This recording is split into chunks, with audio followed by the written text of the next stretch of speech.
Колку младите ги познаваат политичарите во земјава? Не. Не, воопшто не. Не знам. Не знам.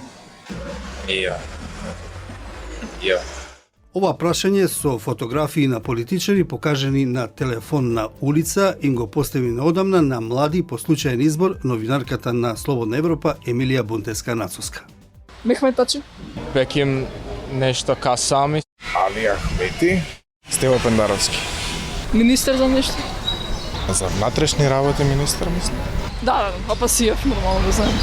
Не знам колку од младите ја обожаваат Македонија, не знам колку сакаат да останат, доколку сакаат да останат во Македонија, е нешто за што треба да бидат загрижени. Ова го покажа нашата анкета, а го потврдуваат и истражувањата. Поздрав од Зоран Ќука, а со нас во студиово е Джелал Незири, аналитичар и новинар, млад човек кој веројатно поверодостојно може да ни каже зошто ретко кој млад човек во земјава ги знае политичарите на лик и по име. На комплиментот. За млад човек? Млад човек. Па млад сте. Сега, колку ги познаваат, очекувано да не ги познаваат. Зашто ние живееме во период на социјални мрежи, кога животот на младите поактивен, повибрантен на социјалните мрежи, на тој виртуелен простор, отколку на реалниот свет. И кога живеат во тој виртуален свет, тоа значи дека го живеат светот како едно. Но дали воопшто следат политика бидејќи? Или можеби ако следат избори во Америка. Можеби Трамп или Бајден дебатираат кој ќе победи на наредните избори во Америка. Значи не се ограничуваат на тоа што се случува во нашата држава, што на некој начин е добро, ама од друга страна не е баш добро, што сепак утре тие ќе бидат гласачи тука, утре тие ќе одредуваат кој ќе ја води државата. Да, некои од младите не ги познаваат дури ни премиерот и председател на државата. Зошто младите не ги интересира политика и како ги гласаат на избори кога не ги интересира? Па ние секогаш сме слушале приказни дека како, да речеме, швајцарците не знаат кој е премиер и кој е министер. И тоа ни било индикатор дека таму политиката си ја работата. И дека се е средено и така натаму и тие приказни сме меѓутоа кај нас. И политичарите не се звезди, главни звезди во Швајцарија или во Германија или било каде. Но кај нас не сме стигнале до тоа ниво да ние не водиме сметка што се случува во државата. Ние мора да бидеме активни зашто немаме ние зрела политичка елита која ќе води грижа за се што за нас е интерес како граѓани. И затоа би требало и младите да бидат политички поактивни, не да учествуваат само на митинзите на политичките партии или да бидат дел од политичките партии, туку политички активни во смисол на учество во тие дебати за тоа која насока треба земјата да ја држи, која насока да се движи, што одлуки да носи владата, дали е добра некоја одлука, дали е лоша, па да мониторираат работа на собрание, па да реагираат ако некогаш се случува да собранието усвои нешто што не треба да усвои. Да учествуваат на крајот на краиштата на избори. Да, но разни истражувања и домашни и странски нотираат дека она што загрижува дека излезноста на гласачите е во опаѓање во сите демократии, посебно кај младите, а кај нас тоа е уште подрастично. Од што се разочарани, од што бегаат младите? Па јас мислам дека на младите не им е интересна политиката воопшто. И политичките ликови не ги интересираат баш интересот е најмал за нив. Како што реков, имат многу други нешта, од спорт, кој што нели, Реал Мадрид, Барселона, Манчестер Юнајтед, па до игри кои што нели се здружуваат глобално, прават тимови, значи имаат други приоритети кога станува збор за младите. Исто така кога зборуваме за студенти. Речеме студенти кои би требало барем да имаат базично знаење за тоа што е политика, што е демократија, што се случува во земјата, или да бидат активни преку различни студентски здруженија или младински здруженија. и да учествуваат во јавниот простор за да имаат некакво влијание во оформувањето на ставови во општеството. Но се гледа дека и тамо има инертност, има незаинтересираност на студентите и за политичките партии, но и за политиката воопшто. Мислам дека имиджот на политиката е многу лош. Сите овие децении три децении на независна држава, ние зборуваме за политиката само во контекст на афери, злоупотреби, во контекст на, корумпирани политичари. Ако нас не прашува некој, кажи ми едно име на политичар кој мислите дека е некорумпиран, коректен политичар, кој што работи добро со се срце за својата земја, за општеството, за народот, може би нас нема да ни текне. И затоа овој лош имидж на политиката ги држи далеко и младите, што тие не сакат да Го прочитавте ли неодамна објавениот извештај на Европската комисија за Северна Македонија? Да. За напредокот, така официјално барем се вика. Го прочитав, не успеав многу да го анализирам. Речи но си мислам да дека нема напредок во ниту една област, Па- иако некои политичари велат дека не е така. Посебно кога станува збор за борбата против, сега спомнавте и корупција, криминал, судство. Има ли тоа влијание врз младите да се разочараат уште повеќе и да го бараат спасот надвор од државата? Па има, зашто сите тие теми, сите тие стори кои што ги слушаат или ги читаат по медиуми, влијаат тие да немаат интереси и да бидат што подалеку од политиката, што подалеку од политичките партии, зашто не ги гледаат со добри очи. Дали имаше добри нешта во тој извештај? Јас колку што успеав да одвојам, мислам дека фактот што земјата беше 100% хармонизирана со надворешната политика со Европската унија кога станува збор за односите со Русија, можеби тоа беше единствената пофалба. А другото е дежави на сите претходни извештаи, претходни дебати после објавување на секој годишен извештај на Европската унија.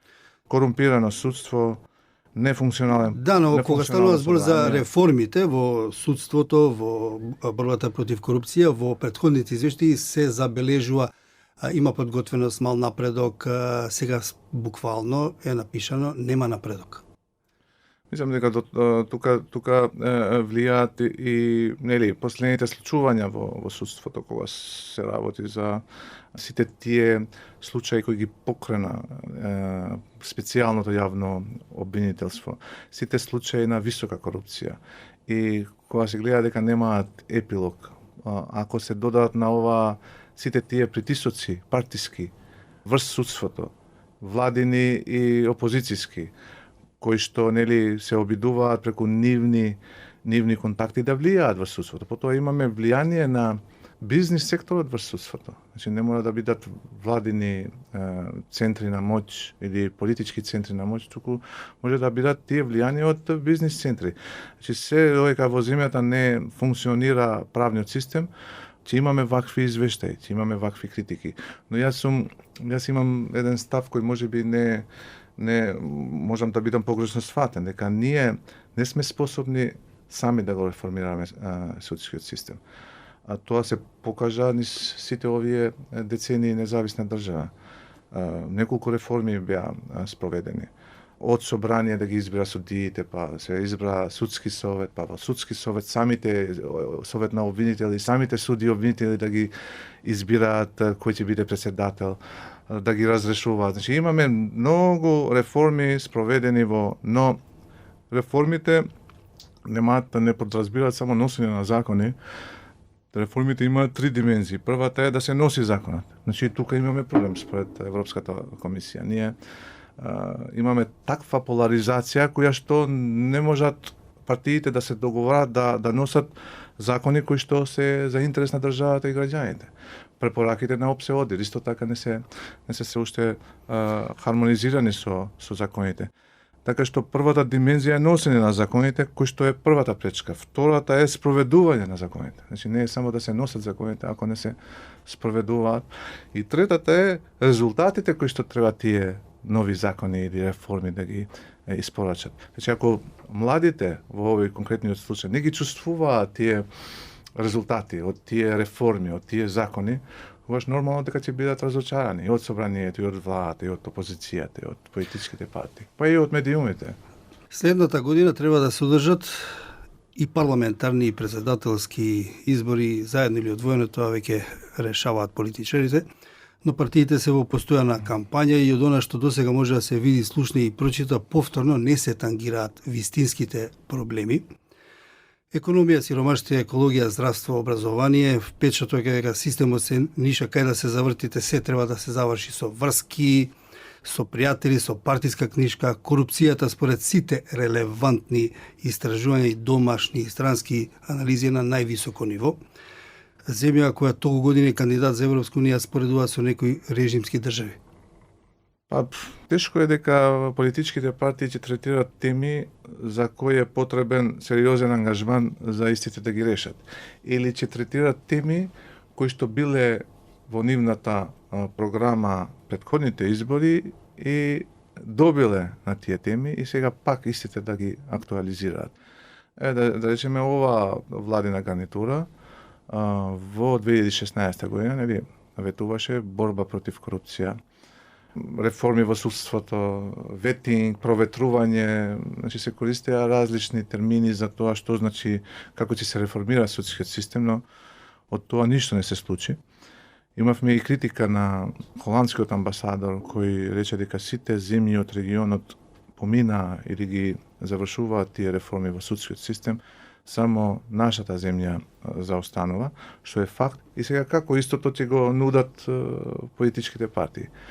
Како, да речеме, ќе нуди опозицијата еден таков реформски зафат, кога беше на власт цели 10 години? Се нема дистанцирано од тој период се уште. Значи, не остануваат многу теми кои што се значајни за сите граѓани, а кои би биле главни теми во избори. Одговорна, најголемата одговорност за состојбите во едно општество, во една земја има власта. Да. Опозицијата има одговорност секако, меѓутоа таа е многу помала него она што е на власта, бидејќи таа треба да ги движи работите, да носи закони, да има политичка воља да се спроведуваат тие закони како што претходно зборувавте. А кај нас, например, сега што се случува, пак се враќам малце на кампањата што ја терат, и вие имавте изјава за други медиуми, перцепцијата дека поради предизборието со што нешто веќе станува здодевно, да се зборува дека поради предизборието да се вадат етнички теми на површина. Мислам, после толку години повторно да се враќаме на едно те исто. Например, владеачката ДУИ отвора музеј или спомен куќа, научека, бидејќи тука не е дефинирано, се уште се расправаат и по медиуми што е тоа, научека со карта на голема Албанија. Сега читаме дека била тргната картата.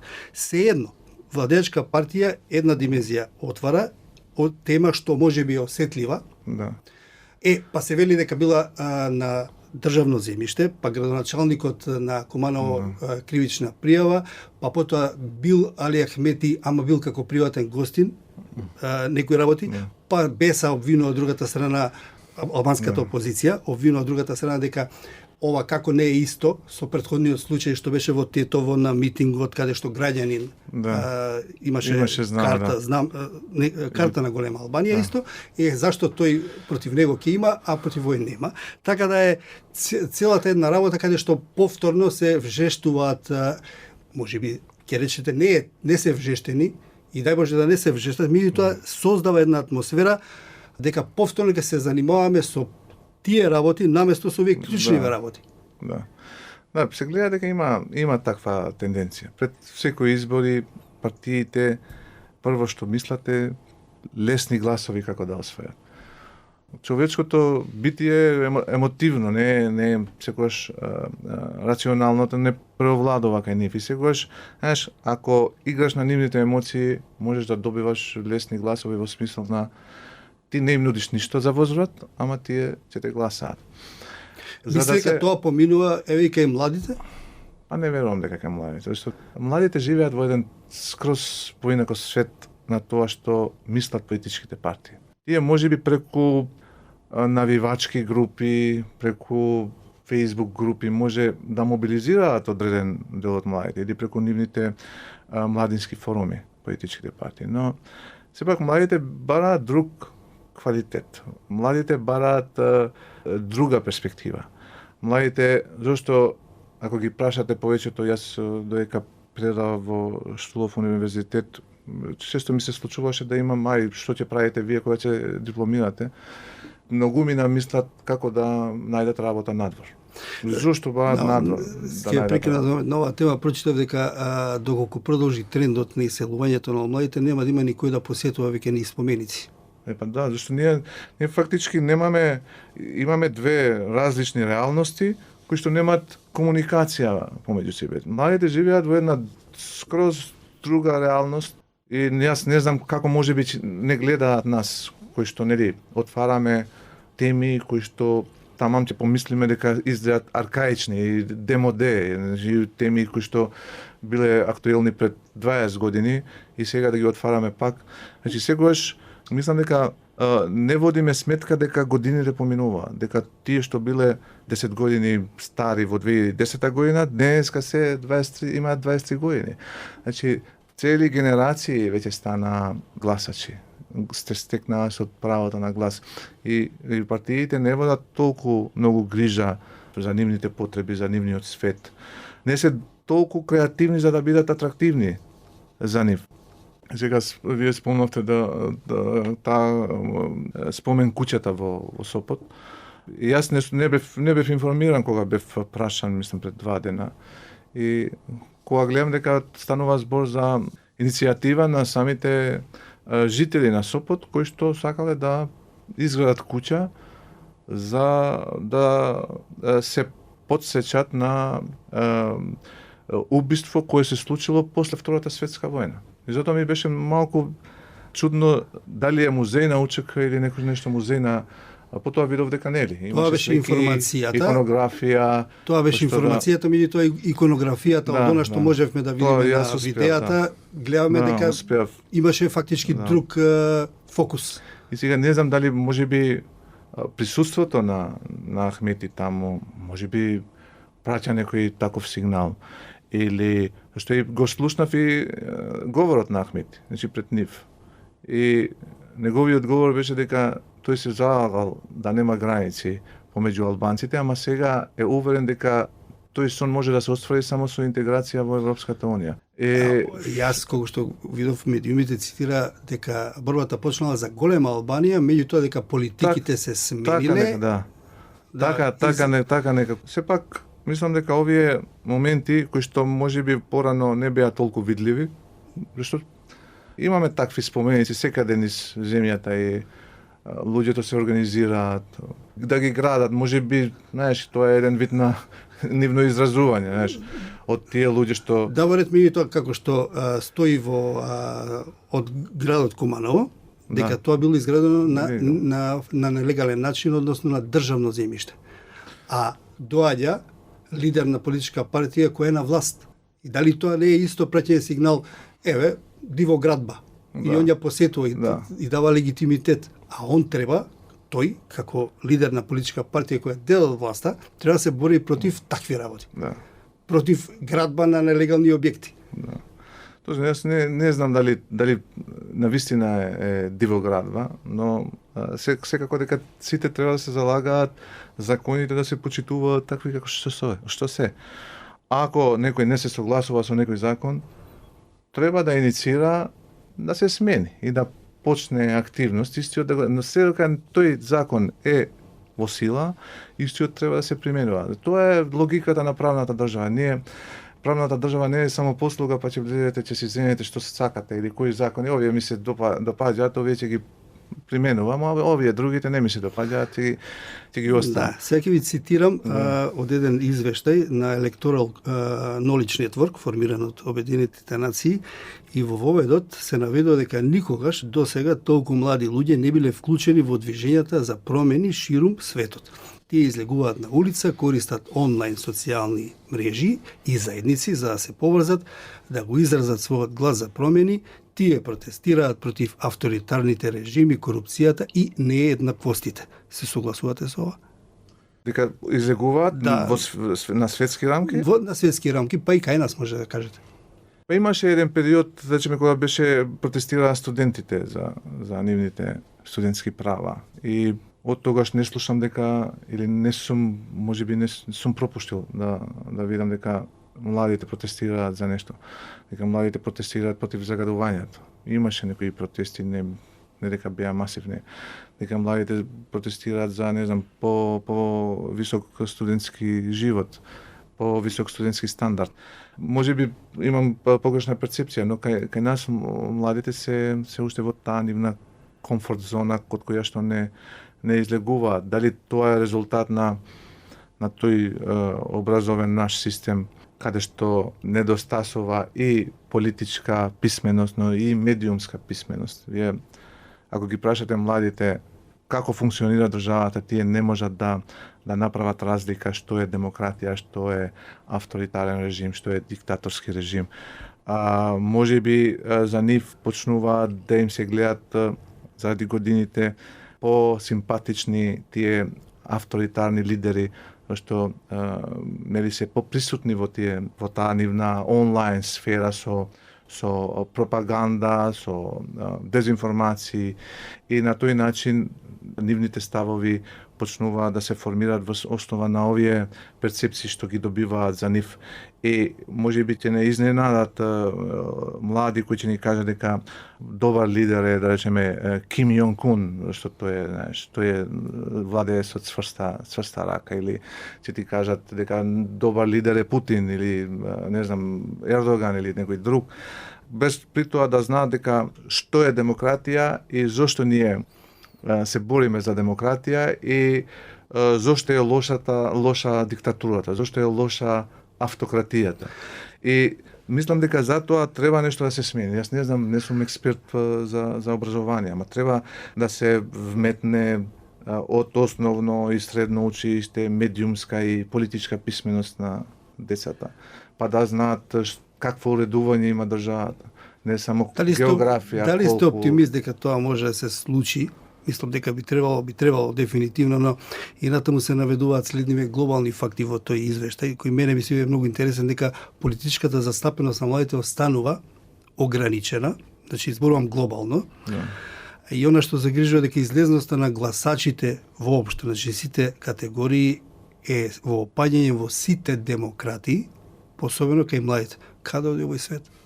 Нешто, ние ако чекаме некој да им отстапи место или квоти на младите, тогаш и да бидат исполнети тие квоти, нема да се постигне целта да младите бидат ангажирани како што треба во политичките процеси.